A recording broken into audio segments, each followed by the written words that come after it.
अ coin worth millions, लाखों रुपए का सिक्का। Hello friends, good morning, this is Sanjeev Jain. एक बार जो है महात्मा गांधी यानी बापू उड़ीसा में थे खादी मूवमेंट के लिए। और ये जो खादी मूवमेंट है, आपको याद होगा कि इसमें क्या था कि जो आपके फॉरेन गुड्स हैं जैसे कि कॉटन और इन सबको बॉयकॉट किया जा रहा था और इंडियन गुड्स को प्रमोट किया जा रहा था कि आप जो है भारत में बने हुए गुड्स को ही खरीदें। और वो एक मीटिंग एड्रेस कर रहे थे। और जैसी ही मीटिंग खत्म हुई तो एक जो है बहुत ही बूढ़ी सी लेडी उनसे मिलने आई। वो लेडी जो है बहुत ही ओल्ड थी, उसके बैक में जो एक हम्प भी निकला हुआ था, उसको चलने में भी बड़ी तकलीफ थी। उसके कपड़ों से देखकर इमीडिएटली पता लग रहा था कि वो बहुत ही ज्यादा गरीब है। और इनफैक्ट गांधी जी ने ऑब्जर्व किया कि उसको आने में भी बड़ी तकलीफ हुई, क्योंकि बहुत सारे वहां वॉलंटियर होते हैं मीटिंग के अंदर में, तो वो उसको आने नहीं दे रहे थे। तो उनसे काफी लड़ झगड़ के किसी तरीके से वो उन तक पहुंची। और जब वो पहुंची तो उसने आके गांधी जी के पैर छुए और उनके पैरों में जो है एक तांबे का सिक्का रख दिया। और गांधी जी ने जो है बड़े प्यार से उससे मिले और वो सिक्का लिया और उस सिक्के को अपने पास रख लिया। और ये सब कुछ होते हुए देख रहे थे वहां पर जमनालाल बजाज। जमनालाल बजाज जो हैं वो जो है पूरी मूवमेंट के ट्रेजरर मान लीजिए आप। और वो जितनी भी मूवमेंट में जितने भी पैसे इकट्ठे होते थे, उस सबकी रिस्पॉन्सिबिलिटी जमनालाल बजाज पे थी।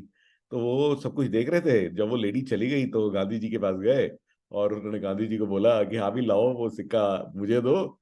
तो गांधी जी ने कहा नहीं, मैं नहीं दूंगा, वो सिक्का नहीं दूंगा। कहते यार, मैं लाखों रुपए की करोड़ों रुपए की चेक्स हैंडल कर रहा हूँ, पूरी मूवमेंट का जो है पैसा, उसकी रिस्पॉन्सिबिलिटी मेरे ऊपर है। और ये तुम ये छोटा सा सिक्का मुझे नहीं दे सकते, तुम मुझे इसके लिए ट्रस्ट नहीं कर रहे हो। तो गांधी जी ने कहा नहीं, ऐसी बात नहीं है। तुम्हारे को ऐसा लग रहा है कि ये छोटा सा सिक्का है, बट मेरे लिए तो यही सिक्का लाखों रुपए का है। मैंने कहा ये कैसे भाई, ये तो एकदम तांबे का सिक्का है, इसकी तो कोई वैल्यू ही नहीं है। तो गांधी जी ने कहा कि देखो एग्जैक्टली तुम्हारे को ऐसा लग रहा है, देखो अगर कोई बड़ा धन्ना सेठ हो जिसके पास लाखों करोड़ों रुपए हो और वो जो है कई हजार रुपए दान दे देता है, तो वो कोई बहुत बड़ी बात नहीं है।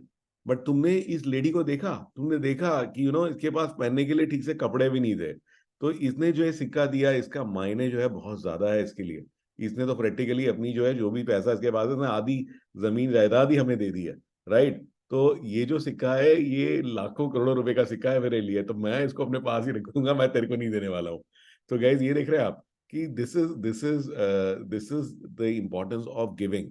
तो उनमें से कई लोग ऐसे होते हैं जिनको लगता है कि हमारे पास तो है ही नहीं, हम कैसे दें। और ये जो है ये एक मेंटल स्टेट है। It is not about how much you have, कि आपके पास है कितना। अगर आपको देने की, अगर आपके अंदर में इच्छा है, तो नो मैटर आप कुछ छोटी सी छोटी चीज ही दान कर दो। तो वो डिपेंड करता है कि आप सोचते कैसे हो। तो डोंट बी कंजर्वेटिव, ऐसा मत सोचिए कि आपके पास देने के लिए कुछ नहीं है, आपके पास देने के लिए बहुत कुछ है। ठीक है। और जितना आप दोगे उतना ही आप पाओगे। So this is the moral of the story. आइए आज की एक बड़ी इंटरेस्टिंग टेक टिप आपको देता हूं मैं। तो many of us we struggle learning difficult concepts. तो कई बार बड़े डिफिकल्ट कॉन्सेप्ट्स होते हैं और उनको इजीली आप समझ सकते हो यूजिंग चैट जीपीटी। तो I will just share my screen. तो गाइज ये चैट जीपीटी में या फिर क्लॉड जो एआई है, किसी भी एआई में आप जाएं, तो उसमें आप जैसे लिखें कि I am trying to understand the concept of SEO, search engine optimisation, please help me understand this concept better by creating a practical and easy to understand analogy. तो नीचे इसने एक एनोलॉजी बना दी आपके लिए कि इमेजिन करिए कि इंटरनेट एक बहुत बड़ी लाइब्रेरी है और उसके अंदर में बहुत सारी किताबें हैं। और उसकी तो ये आपने, इसने क्या करा कि इसने आपकी वेबसाइट को एक लाइब्रेरी की एनोलॉजी दे दी है कि जैसे वेबसाइट को मानिए लाइब्रेरी है और उसके अंदर बहुत सारी किताबें यानी कि पेजेस हैं। तो देख रहे हैं बहुत ही इसने इजी तरीके से समझा दिया पूरे कंसेप्ट को by making it into a analogy with the library.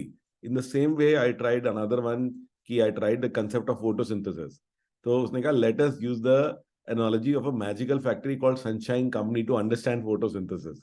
So imagine Sunshine Company is a factory that takes a simple ingredients and produces valuable products.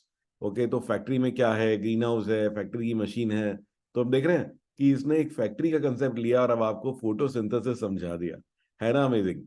वो मुझे तो बहुत ही अमेजिंग लगा। आप जरूर ट्राई करके देखो, इवन बच्चों को भी आप सिखा सकते हो कि कैसे डिफिकल्ट कंसेप्ट को एनोलॉजी के थ्रू सीखा जा सकता है। So I see you in my next story.